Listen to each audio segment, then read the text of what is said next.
नमस्ते गुरुजी। नमस्ते सत्यनारायण साहब जी, कैसे हैं सर आप? ठीक है।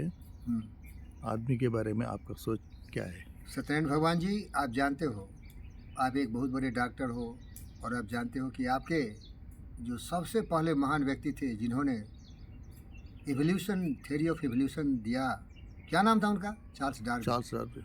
वो डॉक्टर थे, मालूम है आपको? उनके पिताजी गवर्नर जनरल थे और उन्होंने मेडिकल में उसका एडमिशन करा दिया था। कुछ दिन गया लेकिन बाद में भाग गया मेडिकल छोड़ के। वो उसको इंटरेस्ट नहीं था। वो आवारा गर्दी करता था, जंगलों में घूमता था, कैमरा लेके फ़ोटो लेता रहता था। कभी कभी बोट और शिप लेके चला जाता था, वो समुद्र में कुछ कुछ करता रहता था। उसका बाप बहुत दुखी था, ये नालायक कमीना क्या कर रहा है भाई। लेकिन वो व्यक्ति इतना महान हुआ कि किसी धर्म उर्म में विश्वास नहीं था, क्योंकि जितने भी धर्म वाले हैं ना, किसी एक आदमी के द्वारा कहे हुए विचार हैं। किसी ने पृथ्वी को चपटा बोल दिया, तो किसी ने बोला सबको मार डालो, तो किसी ने बोले दुनिया में राज करो। उस समय उसको विश्वास नहीं था। वो समझता था कि ये पृथ्वी पर मनुष्य आया कैसे। किसी ने कहा बड़ी कृपा हुई किसी की, तो नर बना दिया, नारी बना दिया, एक चिड़िया बना दिया, एक पेड़ बना दिया। कुछ समझ नहीं था उसको, कुछ कुछ बोल दिया। पढ़ के देखो उन किताबों को, वो सब बना दिया किसी ने, बस उसको पता नहीं है कि कैसे बन गया। तो चार्ल्स डार्विन यही सोच रहे थे कि ये बन तो गया तो कैसे बन गया, थ्योरी ऑफ एवोल्यूशन, और लिंक जोड़ना शुरू किया उन्होंने।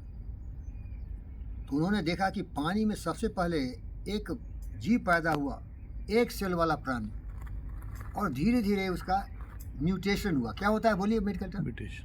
उससे 2 वाला, 4 वाला, 5 वाला, 10, 20 वाला, और आज बढ़ते बढ़ते मनुष्य बन गया। लेकिन वो जो जीवधारित जंतु थे, वो प्रकृति की ऐसी रचना थी, और प्रकृति की शक्ति अनंत है, उसके बारे में किसी को पता नहीं भाई।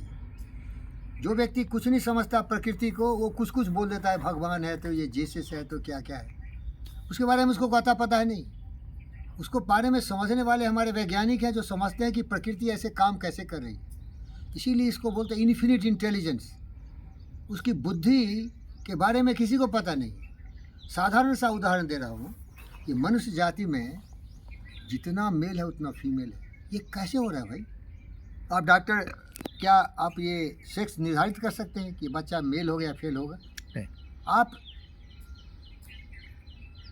अल्ट्रासाउंड से पता कर सकते हैं कि ये बच्चा जो पेट में पल रहा है वो मेल है फीमेल है, लेकिन आप उसका सेक्स निर्धारित नहीं कर सकते। अभी तक मनुष्य की इतनी बुद्धि प्रखर नहीं हुई है कि ये मेल और फीमेल बच्चा पैदा कर सके। स्पर्म और जो ओवम है, फर्टिलाइजेशन में एक्स एंड एक्स वाई को कंट्रोल कर सके। प्रकृति तो कर रही है। तो आदमी इसी तरह हुआ। चलिए बाकी बात छोड़ देते हैं। आदमी भी प्रकृति की तरह ही बहुत इंटेलिजेंस होता है। क्या होता है? बहुत इंटेलिजेंट। प्रकृति इन्फिनिट इंटेलिजेंस है, तो ये भी इंटेलिजेंट है, क्योंकि प्रकृति का ही पुत्र पुत्री है।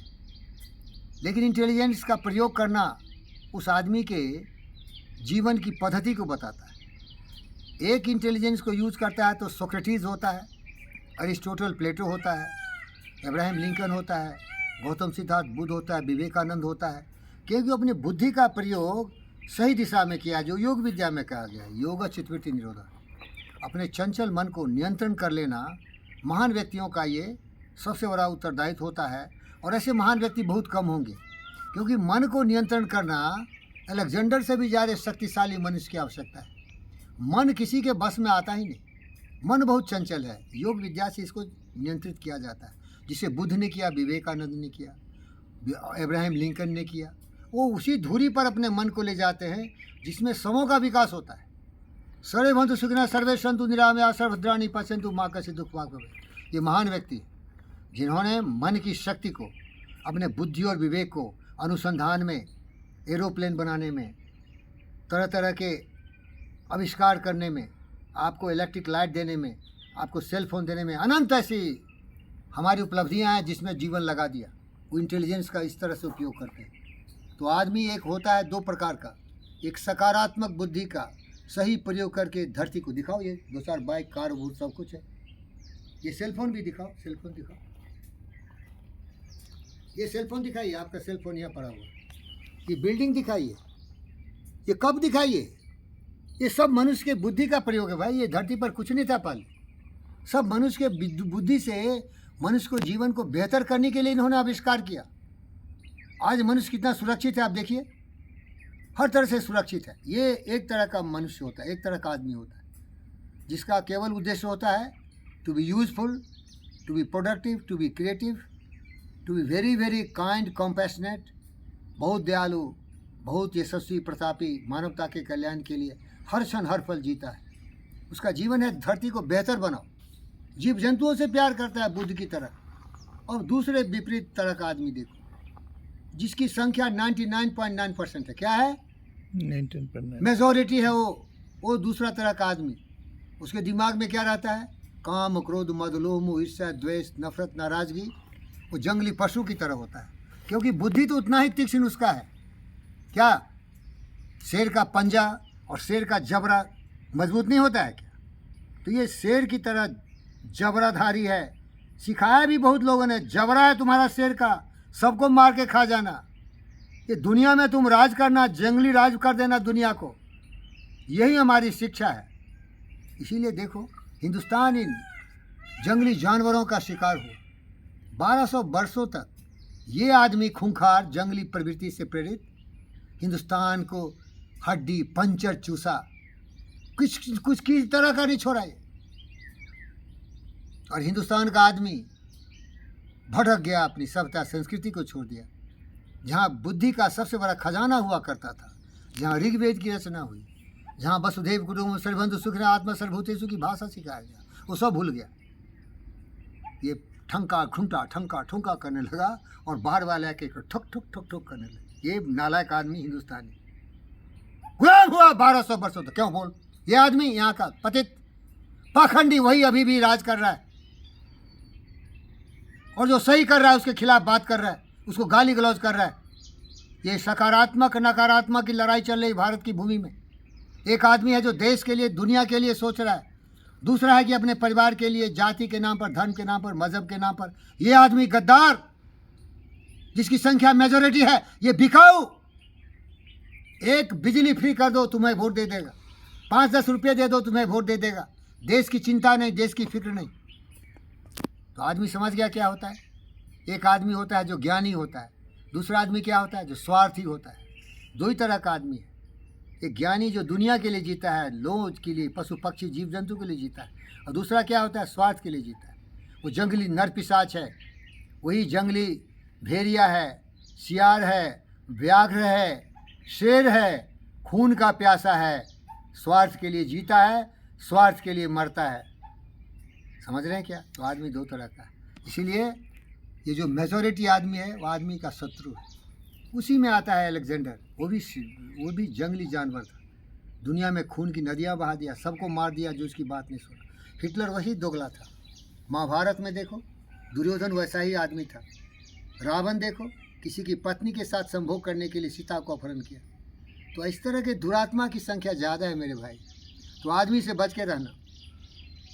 कल बहुत सारे सांप आपने देखा, वो अपने जा रहे थे, आपको कुछ नहीं बिगाड़ा, लेकिन ये आदमी घर में घुस के मारेगा, आपके सब कुछ लूट के ले जाएगा, आपकी ज़िंदगी को बर्बाद कर देगा, आपको दिन रात अपमानित करेगा।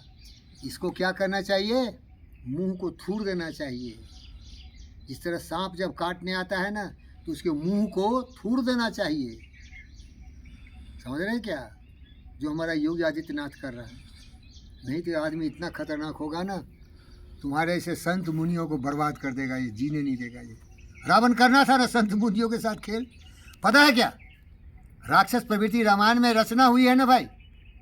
क्या कर रहा था वो आके राक्षस? ये जो ऋषि मुनि ध्यान लगा रहे थे, तो राक्षस प्रवृत्ति वाले वो मनुष्य ही थे भाई। राक्षस क्या प्रवृत्ति होती है? किस तरह से उनको मार रहे थे? तो उसका विनाश किसने किया? राम और लक्ष्मण। तो मेरे दोस्तों, आप हमेशा राम और लक्ष्मण बनिए।